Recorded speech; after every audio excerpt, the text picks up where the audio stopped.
Hey there, good evening. Nice to see everybody. It is time for the Bronx Buzz. This is BronxNet's program where we talk to reporters and writers and editors, journalists, all different people who put stuff out in the Bronx so you can get some insight into what they do. And in our second segment, we're going to talk about a beautiful, absolutely spectacular mural that has a lot of objectives over there in the Northwest Bronx. But right now, let's say good evening to Karen Yee, who covers homelessness and poverty for WNYC and Gothamist. Karen, nice to see you. Good to see you, Gary. Nice to have you with us. Let's get right to it. The homeless situation in New York City, I don't know how to carry it. So puzzling, so difficult, so heart wrenching in some cases.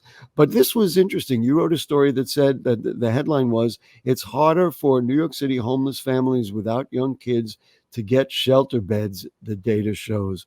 Talk to me about, so basically, if you have kids, you're going to be less likely to get space in a shelter. This is what the article says, right?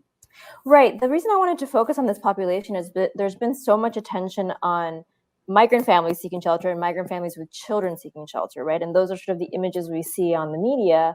But really, there's a smaller segment of the homeless population we're talking about, which is adult families. And these are, in many cases, couples, husband and wife, or sometimes an older adult taking care of a parent, and they also need shelter. They make up a smaller percentage of the overall city's homeless population, but they face much more challenges because the rates of disability in this population are very high. A lot of these folks are coming from street homelessness, and they're having to sort of jump through hoops to prove their homelessness, right? To prove where they were living in the last year. And if you were living on the street, there's no paperwork for that. And so I found it really interesting that these families in particular are more vulnerable and having a hard time getting shelter because they're having to reapply time and time again, in some cases up to 6 times, to say, hey, I really need a place to stay. You and I were just talking before we went on the air about the homeless population of people who are have mental challenges, and when you were just talking about the people who are adults and maybe they're a little older and maybe their homelessness is more ingrained, shall we say, in their personage, I think also, and this is purely a guess, that many of these people, because of the years of dealing with this impossible problem, may also have mental challenges, and that compounds the issue for everyone involved, for the city, the government, and for the population, and of course for the people themselves.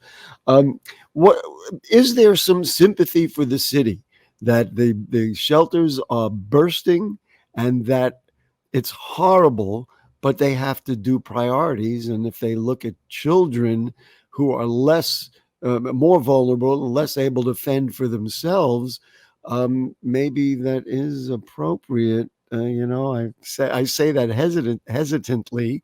Maybe that is appropriate to prioritize it that way. Right. I think that's exactly right. I mean, you don't really have in New York City, because of the right to shelter law, right, which guarantees people who ask for a shelter bed the right to a shelter bed. You don't have the sort of tent cities that we see out in the West Coast and sort of the fight that those states are having. And you don't see children sleeping on the street in New York, right? And then that is a credit to the history here of activism and homeless advocates really pushing to sort of make that the law of the land here. And yes, the Adams administration has had to deal with an incredible influx of migrant families seeking shelter, right? And you haven't really seen sort of the street homelessness or migrants sleeping in the street yet, right? Because the administration has really expanded its capacity to house these families. But to be clear, the adult families that I'm talking about, they have different shelters, right? There are different spaces depending on the makeup of your family. If you are a single adult, you go to a certain shelter. If you are a family with young kids, you go to a different kind of shelter. And if you are an adult family, you go to a different shelter, right? So we're talking about different processes and different requirements that are asked when people ask for shelter. So I think, to give the Adams administration credit, they have said that, the Department of Homeless Services, which oversees the process for screening all sorts of families into homeless shelters, they've been inundated. They were inundated with having to grapple with migrant families arriving and coming off the heels of COVID, right? The pandemic happened. Yep. They opened up a new process to allow people to apply remotely. So there are many, many challenges. And I found that families are having to reapply. 15% of families are having to reapply up to 6 times, right? That's been higher Wow. and higher in previous administrations. And so something that the Adams administration told me is like, look, we've gotten it down, right? We've gotten it down significantly, but it's just never been a good picture. Like, it's always been a problem, particularly for these families. And that's something that I wanted to highlight, right? Because Which these you are the certainly families, did, yeah. that tend to be, living on the street. And we are seeing a 15-year high in street homelessness rates, as well as like you mentioned, the shelters sort of bursting. I'm just gonna quote from your article. Stats from mid 2017 through the first half of the year show that adult families were denied shelter 75% of the time on average. And you just quoted something that I had not heard, that they have to apply 6 times or more or whatever. That's insane, especially for people who don't have a place to bed down and sleep and sit in front of their laptop and apply. The worst rejection rates were topped 80% were in 2022 and 23. You know these because you wrote this. Families with children were denied 64% of the time on average in the same period. So it's not been a picnic for those folks as well. One thing I want to ask you, where does the latent rule that the administration put forward that limited stay for 30 and 60 days, where does that come in? That if you've been in there 30 days and 60 days, depending on who you are and what your families are like, I just can't imagine, like, what are we supposed to do after? I mean, presumably during that time, they are looking for housing, but goodness knows there are reasons that many of these people are homeless. So where does that whole thing fall? And if I recall correctly, the city council was challenging that rule. Mm-hmm. Where are we at? Maybe you can help us all here on that.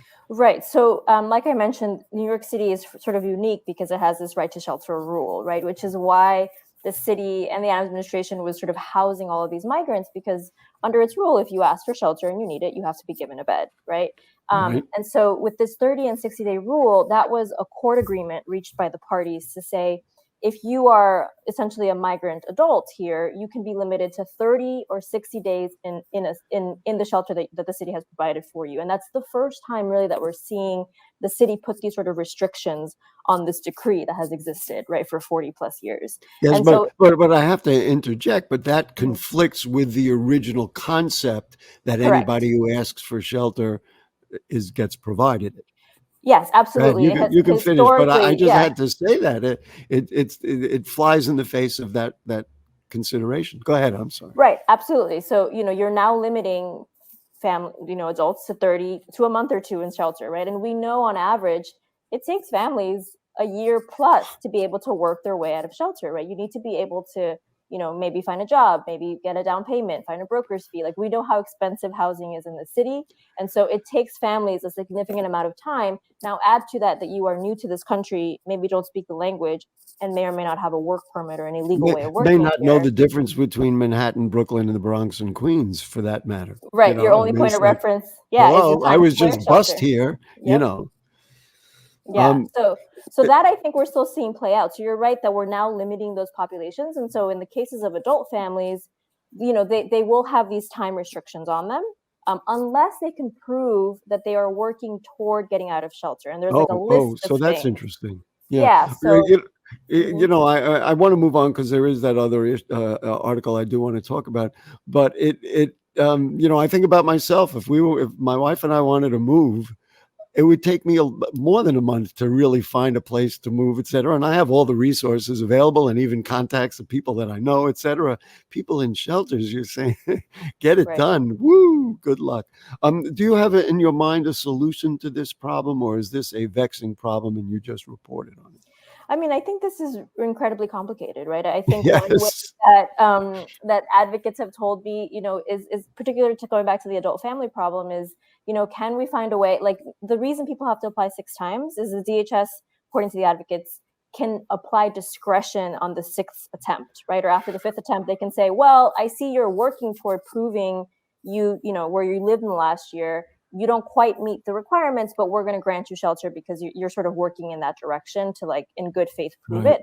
So one of the more simple solutions, right, and obviously this is a very complicated problem with multiple solutions required, is to maybe move up that discretion maybe the 2nd time or the 3rd time or even the 4th time, right? I That see. is something that was proposed, saying clearly no one And wants to go to shelter, right? And this is sort of a last ditch effort from right. families who are seeking, to no longer live on the street in many And cases. on that note, I want to have express some sympathy for the people who have to make those horrible judgments, because I'm sure they would rather say, "Oh, we got a place for you for as long as you want," but of course they have to make these very difficult judgments. Right. I want to go from kind of bad news to good news, Okay. and that is, you wrote a story that said low-income Bronx families get free childcare for young children at 6 new centers. We have to thank Grand Street Settlement. I understand we have to thank Congressman Richie Torres for funding it.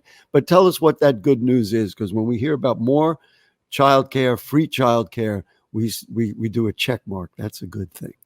Yes, childcare is a huge affordability issue across the city. It is particularly an issue in the Bronx.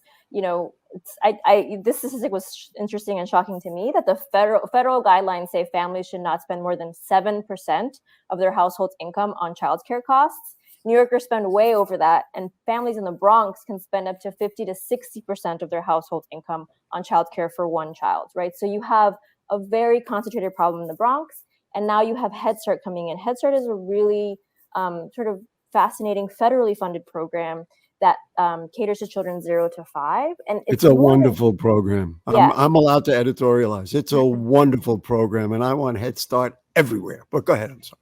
Yeah, and I think that what makes it different is it's not just sort of caring for the child, but it's caring for sort of health and education and looking at the family. So it's like wraparound holistic services. They offer longer hours than traditional childcare. And again, this is completely free to families if you qualify. So there are income restrictions. You have to make less than a certain threshold.